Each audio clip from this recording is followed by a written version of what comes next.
amazing. That was a wonderful play. Maybe you can place the guitar there so that we start the show.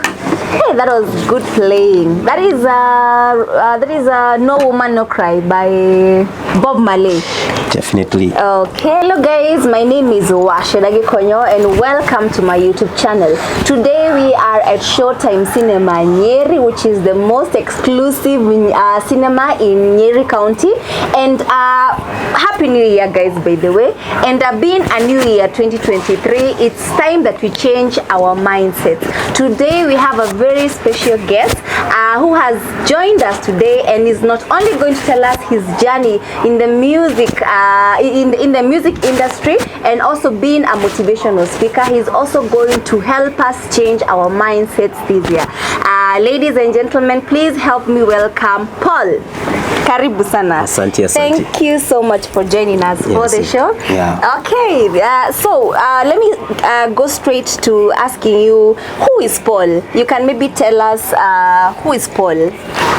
Well, that sometimes becomes a difficult question for me, but I can say Paul is a son to a mother. He is a brother to 8 other brothers and 5 sisters. Okay. Of which 2 of the brothers passed away and 1 just walked away. Okay. So it's not a matter of death, he just walked away, so we don't know whether he is alive or not. And Paul is a friend too to many. And he is also a person who have I can say diverse of thoughts, and I like being that way. So that is the Paul that maybe I would like to say for now. Okay. Yeah. So you actually came into the limelight. Let me just say you came into the limelight recently at the Showtime Cinema events that were held, Talanta Yetu events that were held at the Showtime Cinema, and you gave a motivational speech.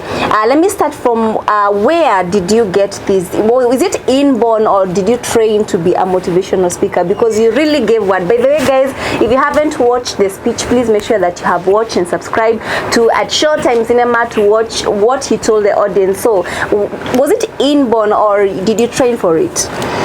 Thank you very much. I would like to say first of all that I think my point is it's not necessarily to train, but it's kind of a thing that is within me since I was young. And I would like to say that I have never liked when I see things going bad. I've never been happy. And so it have come to dawn on me that I need also to educate the young people and also even the old who are willing to humble themselves and to listen to me. Okay. So when actually I got the invitation to be here at the Talanta show during the Showtime Cinema, I was so happy. By the way, I had never been on stage any other time, maybe except for being in schools, and you know the young ones sometimes they lack the sense of whatever you are speaking about. And I also would like to say that I would have liked so much to have studied about it and maybe to be a profession, but unfortunately I was not able to proceed with the school. But I feel it within me, and I know that whatever I speak, because it is the truth, it helps people who are willing to be helped. Okay. Yeah. Okay. So let's talk about your music journey. You play the guitar so well, and also I understand that you also have a music school back in Kamakwa. Maybe you can tell us more a little bit more about that. Okay, thank you. So I started my music career, or I cannot say it's a career. Personally, I would say it's a passion, because I actually started it back in 2020. During the COVID time, you know, that time is when we had a lot of, you know, being quarantined and everything. And I figured out that because I can play the guitar, why not start like, you know, writing new songs, of which unfortunately up to date I've never recorded even one. Okay. Because I feel like when I sing them myself, I'm very okay with them, but if I can get the capability to record, I also would like it so much. Right. But for now I've not recorded. And then I had put the school in Laikipia County in a place called Kinamba, that is in Laikipia West. And then when I was called to join college right in the Nyeri National Polytechnic, I was forced to now shift the school because I wouldn't continue without you know, being in school and again continuing the school. The management was somehow poor. So I was forced to take the instruments from the school to here in Nyeri. Okay. Yeah. So, basing on what you have played right now, Bob Marley, let me just touch on a topic that is not commonly spoken about, and it's about stereotype. Guys, stereotype is it's an unfair way of judging people for whom they are not. So I know that there are certain groups of people that are normally stereotyped in Kenya, especially in Kenya. So would you like maybe to say something more about that? Do you face that, and how are you able to cope with that? Well, I'll be honest with you. Oftentimes, and I would like to say this in a very cautious manner, that it is only in Africa and more in our own country where stereotype happens. You see, when you judge someone by how they appear, by how they talk, by how you just see them physically, and it becomes a notion, and especially which they take in heart to a point, even you can be denied even a job opportunity and maybe are qualified for that job opportunity. They take it to a deeper level. But I thank God that as far as many people never like to talk about it, as you have said, but I think that also doesn't apply to us, because you are asking me about it right now, and I know the change is going to be diverse, and I know the change will be going to get into people's heart. So I will be honest with you, when it comes to the point of stereotype, I know that people may stereotype someone else with the aim of maybe insulting them, or even to deny them a certain opportunity that those people deserve. Okay, so I think, to me, it's very normal. It's very normal. You don't need to be sorry about it. You don't need to feel like I'm off the hook now. To me, is the fact that since there is a change, and the change must be gradual for us, we have to agree that the change will be slowly, and as far as it is slowly, we have to wait until we see how the end makes. I will say this before you maybe ask another question. This life, to me, is a process where I call a series, and a series, as you know, is full of many episodes. And you know what? If you mess up with the first episode, however good you want to make the second or the third episode to be, it will never be. So my point is, let it be how it is until we see the end, and time will tell whether things that people are doing is right or wrong. All right. So as I was asking before, based on the type of music you played, you know that's not really a gospel song as people would expect you to be playing. So what's your type of songs? What do you listen to mostly, or what do you teach mostly? Thank you. That's a good question. Maybe to also potential clients who might be out there. I'll be honest with you. To me, it depends with who I'm teaching and the interest they have. I remember at the Showtime cinema, still I had one of my students, and we presented a song which actually amazed a lot of people, because people are not expecting that. But you know what?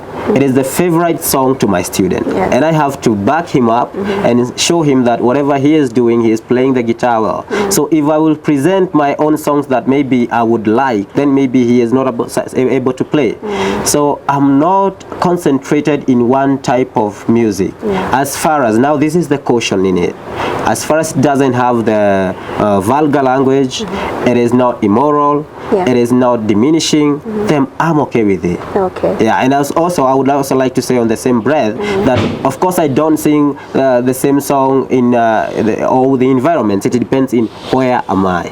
Sure. Okay, since you're a motivational speaker, and I know how Kenyan youth has the Kenyan music industry has really embraced vulgar music and drugs advocating for songs advocating for drugs. What's your take on that? What would you like to say maybe about that? Because sometimes Kenya, music is influential. Everybody will listen to a song, even if you don't want to listen to it. It might be in a matatu, and you might not avoid listening to different types of songs. So what's your take on that? Do you think that we are on the right track in the music industry in terms of the content?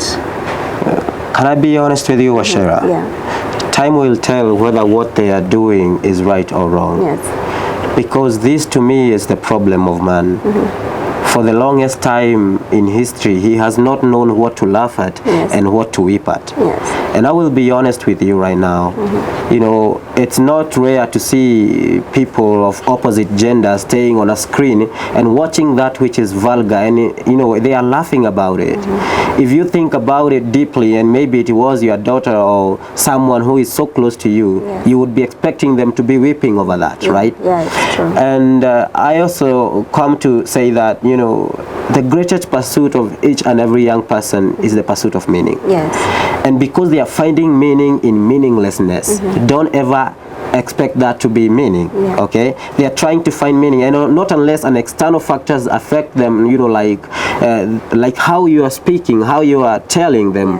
But if the whole society is based on that, then don't expect the children to get themselves up from their own moral bootstrap. It will never happen. They must be taken by some external factors. Maybe you and I, as we are speaking right now, we will be a point of change, but that doesn't mean that whatever is being done is right. But also, as I often say, and I will never stop saying about that, please, that time will tell. Because whatever you are presenting today, maybe you feel like that vulgarness will go in a fast way. I will be honest with you, destruction goes easier, happens easier than construction. Maybe this room we are in was built in 10 days, or rather let's talk about 10 months, right? It's a story building, but destruction of the same building can happen in a minute, right? So I'll be honest with you by saying this. People are searching for meaning in life and with meaninglessness. So if they would accept the fact that I know truth matters to some, but also I know one of the features of the truth is that it is painful, and not everyone wants to experience the pain, right? So if they accept that, they go with the truth, the fruits are somehow sweet. Yeah. So I'll be honest with you by telling you that I know the music industry is not something that you can be happy about, and they are justifying it. Surprisingly, even those artists, they are justifying it, saying about everybody have something that they love most. But I'll be honest with you, I know and I understand very well that there is what I call egalitarianism of people and elitism of idea. And for those who are not initiated to such kind of verbs, is simply that means egalitarianism of people, equality of people, right? And elitism of idea, the difference in ideology. But that doesn't mean that you go something that is totally contrary to the moral, all right? So it doesn't actually add up. So my point is, whatever you are, it's not a must we do the same thing, all of us, but at least consider morality. Morality. Yeah, sure. Yeah, especially that we are in Africa. We know that morality has been taught to us by our parents. Those who are before us have taught us morality. So it's a good thing that you have laid across that point. So being a motivational speaker, and that, and also a musician. So we know that Nyeri has been offered a platform. Showtime Cinema has offered a platform for artists to come and perform and to present maybe shows. Do you plan on starting one here, maybe for talking to people? Maybe you can come here and talk to the youth, because I know so many people need it. There are so many diverse topics that people need to hear, and I know our audience out there will want to hear more from you. So do you plan on maybe organizing shows here or anywhere else so that people will come and listen to you? Thank you so much. Can I be honest with you, Shera? Yes. When I was getting the first invitation to be here, I remembered of a story of a certain English gentleman who went in an English club, and he found a Japanese who looked rather nervous. And he figured out that he would probably instruct him about, the etiquette of eating in the English clubs and everything. And he went up to him. So he asked him, he kind of wanted to instruct him. So you know how it is displayed about when they're about to eat. There is a knife there, there is a spoon there, everything. So he took the knife and told the Japanese, this is knifey. And he took the spoon and said, this is spoony, and this is forky, and this is platey. And the Japanese man kept nodding his head very courteously. And much to the shock of the Englishman, the Japanese was the keynote speaker after the meal. So, you know, he went out there at the stage, delivered his talk in a flawless English, and then came after the talk and asked the English gentleman, "You likey, speechy?" So this is my point to you. Yeah, I don't know what I'm doing up here. Many people far much in depth are aware of what I'm talking. Okay, many people who have, even some of them have gone to school for whatever I'm talking about. So honestly speaking to you, I know that I'm not all knowing. I believe that I'm just a drop in an ocean. But it's my pleasure when people listen to me and I speak what is it within my heart, knowing that its end, it's gonna be good. Yes. All right. So I'm not that person who is concentrated on how many people are listening to me. My point is, what if I change that one soul? Okay. Exactly. You know, even in music, I often do that. I told my guys, those who I train, the moment I train you how to play the guitar, don't think beyond your capacity. Like, you know, it's good to have goals. You know, we are often told to aim at the sun so that you can land on the moon. But don't think beyond what you are supposed to be doing. Exactly. All right. So this is my point. I know it is, that time is coming, and very, very soon, because if I've been able to be speaking in schools, if I've been able to be speaking in churches, I know that even here, because that platform is created, I know it's a very rare platform, but people will come to know. And not only that, you know, maybe I've never told you I ever started a foundation which I called Supreme Joy Foundation, because people figured out that I bought some musical instruments.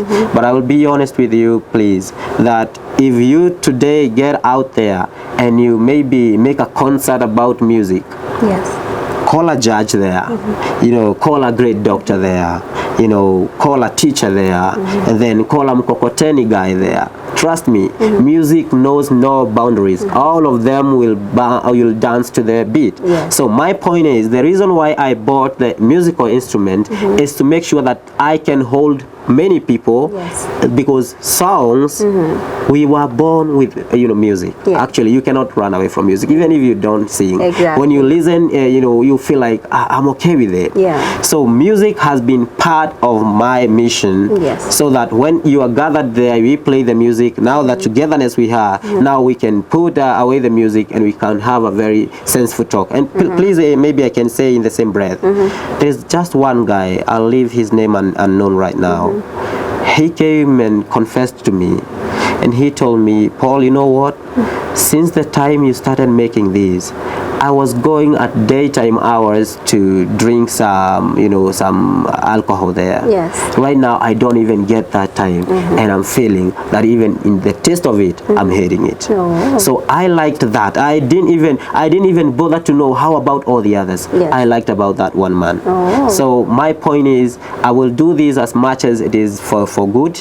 I know that good never rushes. You know, it goes very slowly, but I still do it because that's what I feel within me. Okay. Yeah, sure. All right. So what you do right now, it's more Western. Even your accent is Western. It's contrary to what people will expect from you. So maybe you can tell us, is it what you do really appreciated out there? Do you get some appreciation? Or okay, I know I know people who really appreciate, especially what you do. I really do appreciate. Personally, I do appreciate. But do you sometimes face challenges outside there? Maybe do not maybe tell us maybe one incident maybe you've ever faced. I know you're also a mechanic. Maybe you can tell us maybe an incident so that maybe people will understand more. Thank you. I don't call it a challenge because, and this is according to how I believe. You see, our society is not based on honesty. And let me tell you today, I know you already know it, probably I'm just repeating to you. When you think about society, don't expect to just be truthful and it's enough for them. So our society today is based on who is coming with what. Okay? So it doesn't matter whether you are helping people in a children's home and you stole their money. Okay? It doesn't matter whether you were corrupted earlier and now the money you're helping with people. Now, those people are happy with the help you're offering. So they don't care whether you got it in any way. In fact, even if they know, as far as you are delivering to them something, yes, they keep quiet and they are good to go. So this is my point. I don't call it a challenge, because I was expecting that to happen. Okay, I know, like even right now, if I can be honest with you, since I was not able to continue with my college because I was sponsored by someone, and unfortunately he had a lot of limitations, so I only had first year, and you know, I was trying to study automotive diploma level, so I did only first year. I was not able to proceed with the second one because he got a lot of limitations, and you know, you cannot force some of the issues. Yes. So, and the problem now, which I face personally, is when I get to, for example, the working place, and maybe fortunately or unfortunately, I receive a phone call, maybe from one of my friends, my great friends, probably maybe they will watch these, people like Naboth, they are my mentors, I love them so much, people like Greg from America, they support me so much. But maybe when we are talking, people will even, like, from that point start mocking you. But I had said earlier, you know, I already expect that because it's not something that happens so often. Okay, but I also say this, to me it's painful when I get the fact that, you know, you and I'm sure we were in the 844 system of education, right? It's not like this one where I hear that they are based on the skills so much. And I'll be honest with you, if I can recall very well, over 10 subjects that I studied in school, all of them, except maybe Swahili, they used English. Exactly. Okay, so you, or rather anyone else, figuring that talking in English is kind of maybe pretense or a show off, doesn't make sense, because you are denying from your own self-existence. It's what we are taught through school. Okay, now making the accent, that one have been now a journey with, you know, you have of course to the environment effects. Okay, but I'll be honest with you, up to date, as we are sitting with you here, I've been oftentimes denied opportunity when I go to search for jobs, because they are like, maybe he is testing us, and you know, maybe he will act like he's superior than us, just because of the language. And if I can be honest with you, I wish I was able to speak fluently in any other language. I'll do it. Okay, but now speaking in English, even some people would even tell me, you know, literally just mocking me, you know, you should go and work in America, and maybe that chance will come. I don't care about that sarcasm. Maybe probably someday that chance will come when I will be maybe working from America. I would be happy. Don't go there. Don't go there. Just, you know, stick here. We want you here. This is your home. You cannot take what you have to another country. People need to hear you. People need to see you. Sure. But I also know that right now they are hearing me, they are seeing me, and we are with you here. So even if I can be there, we can be talking to you. You know, I can be talking to you, and maybe we connect. So my point is this, you know, we have of course to have the upkeep, right? Because right now, as I told you, I started a school there. Still people are challenged to, you know, to realize, is it a school, is it a church? So like they're having that problem. You know, you can hear that people are peeping from outside. There is a lot of, you know, musical instruments, so probably it's a church. And that problem, I think, to me, because I also have to pay the rents that you know, for the owner's house. So when I go to search for jobs and I have a lot of challenges, then I cannot keep that up. So I'll be honest with you, I would love to be here ever, but in case I get an opportunity and allow me to say that, please, I'll just walk away, because there are some of the things that we have to do, even if we don't feel like we want. Yeah, sure. So I will maybe we can maybe you can tell people whether you have you do motivational speaking, maybe online, and maybe tell people where they can watch it from, where they can follow you. Tell people about your music school, so that maybe some students would like to enroll. Maybe you'll receive calls with people would like to enroll, especially now that students are coming back to school. So you will maybe face the camera and tell them about, you know, what you do and where they can get you. All right, of course, in Showtime cinema.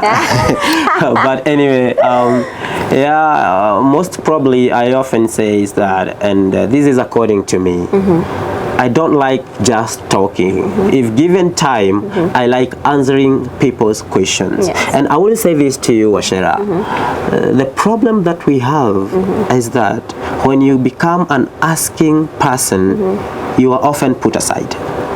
Oh. Even in our churches today, when you become that person who can ask a lot of questions, you are often put aside. Yeah. And that's contrary to what is being taught even in the Bible. If you read in 1 Peter chapter 3 verse 15, and he often says, honor Christ as the Lord, always being prepared to answer anyone who can ask you any questions about your hope in Christ. So this is my point to you and everybody who is watching this. Often be ready to ask any question that you feel like it's bothering you. But it must be undergirded by these 4 principles. And please listen very carefully. Number 1, this question must be about you. Don't ask me about a question about any of your friends or your mother or your father or your brother. I need to hear a question about you, because you are the one who have the problem. And when I answer the question, my wish is to answer the questioners, not the question by itself. Number 2, often ask a question, an honest question. Don't be interested to ask a question about, out of curiosity. That is not my point. Ask a question which you feel, when answered, you truly have solved your personal problem. Exactly. All right? Number 3, ask a question which you feel like, when solved, you'll be able to solve someone else's problem with the same question. All right? So that probably you feel like, what if some other person comes and faces me with this kind of problem, I'll be able to solve. And number 4, always be truthful in asking questions. Yeah. You may kind of want to ask questions to show off. You may kind of want to ask questions to challenge someone. Always be truthful, and it will be helpful. On the same breath, I would like to say this. Even in the YouTube channels, in Facebook, in wherever, anyone or rather anywhere where anyone can hear me, or rather, listen to me, or they even watch me, can even send a question right there. Okay. I'm sure I'll get it, right? Yeah. Right now we are here with Washera Gekonyo, and I know that when you pose the question there, she will actually let me know, because it's a personal question. It's something that you feel like you need that problem to be solved. And maybe, I don't know how about to give my personal email. I like working with email so much. Okay, it's because maybe someone can feel like they don't want to pass through the public media. Exactly. So my email is actually Paul Ndongo 466. So the word Paul is Paul NDUNGU 466@gmail.com. You can send your message there. You can ask any question which you feel like, when answered, have solved your problem, because we need all to have that solution of mind and of heart. Remember that we are all product our own minds. Yes. So, and whatever you do, it starts with mind. And if we solve our psychological problem, then what else will be a burden to us? Exactly. Yeah, sure. Oh, wow. Thank you so much for the words today. I'm sure that out there, our audience, you have seen a different... I know most of you weren't expecting this, but thank you so much for watching. Thank you so much, Paul, for being here today. We have had you, and I hope we're going to have more shows with you. Probably next time we're going to have a podcast with him, so that you can also maybe write the topics that you'd like us to discuss. Maybe we invite him next time, we'll have a podcast. We'll be discussing various issues which I want you to write there. You can even email him and tell him to talk about those certain issues, and be free to talk about whatever that you're going through. And also, one thing that I have learned, the best thing that I've learned about today is that honesty is the best virtue ever. Always walk on the truth. So thank you so much for being here today. And thank you so much for watching this show. And don't forget to watch he was here at Showtime Cinema, and he gave a speech. So make sure that you have also subscribed to at Showtime Cinema, so that you watch his exclusive speech which he gave. And thank you so much for joining us today. Make sure that you have watched and subscribed, and you have shared to as many people as possible. I'll see you on the next one. Thank you.